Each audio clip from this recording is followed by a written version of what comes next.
Bonjour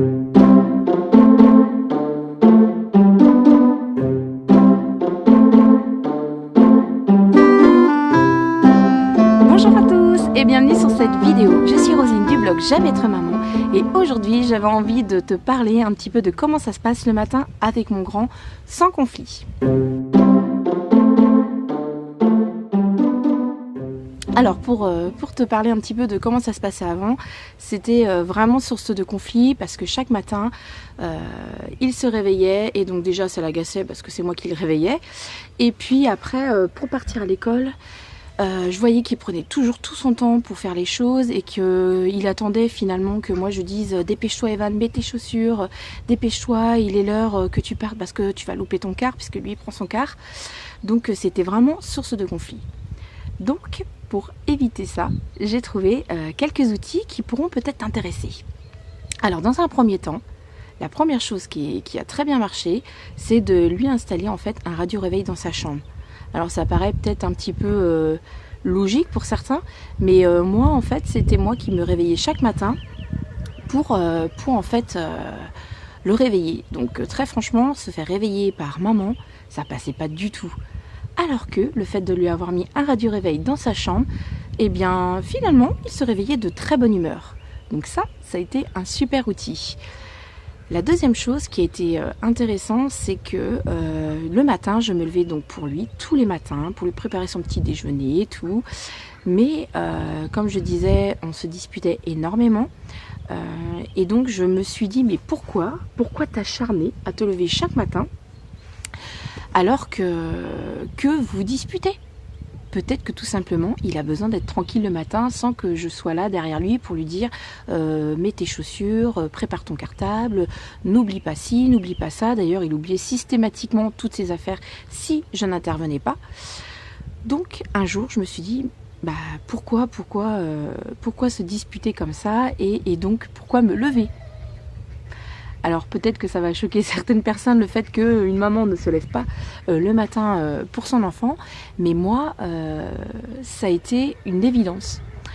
Et donc j'ai testé, donc tous les soirs je lui prépare un petit peu son verre, tout ce qu'il faut pour que le lendemain matin ça soit facile et rapide pour lui, et lui donner une petite touche d'attention.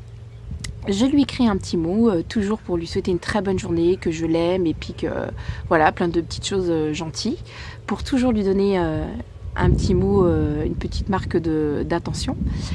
Et donc, je peux vous assurer que pour les mamans qui n'emmènent pas leurs enfants et que leurs enfants prennent le car, ça a été une astuce incroyable. C'est-à-dire que maintenant, le matin, non seulement il apprend à être autonome, à se gérer lui-même, donc en regardant l'heure, à préparer ses affaires, à anticiper les choses. Donc ça, pour moi, c'est des valeurs qui sont vraiment importantes. Et en plus, j'ai l'œil qui pleure à cause du vent. Il fait froid par chez nous. Et en plus de ça, plus de conflits. Incroyable, non ? Parfois on s'obstine à faire les choses en se disant mais si, un jour j'y arriverai, j'arrêterai de m'énerver, j'arrêterai de crier. Et en fait, ça ne marche pas. Pourquoi continuer à faire des choses qui ne fonctionnent pas? Très bonne question. Parfois, c'est ce que je dis, il y a des couples comme ça qui se disputent, par exemple le soir, le mari des fois qui ronfle et puis la femme n'arrive pas à s'endormir, n'arrive pas à dormir ou se réveille plusieurs fois à cause des ronflements de son mari. Et tu te dis, mais pourquoi? Qu'est-ce que la normalité? J'ai envie de te dire, mais pourquoi? Tu dors avec. Si ça va pas, eh bien change les choses, essaye autre chose. Qu'est-ce que la normalité? La normalité, c'est de dormir avec son mari. Mais si ça va pas, pourquoi?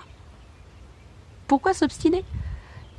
Donc voilà, je voulais partager ça avec toi. Donc pour les personnes déjà qui se lèvent, qui sont obligées de se réveiller le matin parce qu'ils partent au travail, moi j'ai de la chance de travailler à la maison, mais pour les personnes qui se lèvent le matin pour eux-mêmes travailler, ce que je vous conseille, c'est déjà de mettre un radio-réveil dans la chambre de votre enfant si ce n'est pas déjà fait, pour qu'il se gère, pour que vraiment en plus, ça soit pas vous qui le réveillez, c'est pas vous en fait la personne qui va être la méchante qui vient réveiller son enfant. Donc déjà, ça c'est un très bon point. Et puis deuxièmement, de dire, écoute, voilà, moi je te laisse tout seul, maman elle se prépare, d'accord? Pourquoi pas vous réveiller à l'avance pour prendre votre petit déjeuner si vraiment c'est source de conflit. Et puis après, laissez votre enfant déjeuner tout seul, vous allez faire vos occupations sans vraiment vous occuper de lui. essayez vraiment de plein de choses, même des choses qui sont pas censées être normales par rapport à d'autres personnes. On s'en fout. Le principal, c'est que vous retrouvez de l'harmonie au sein de votre famille, que vous vous sentiez bien et que votre enfant aussi. Donc voilà, j'espère que ces petites astuces vous plairont et je vous dis à très vite pour une nouvelle vidéo. Bye bye!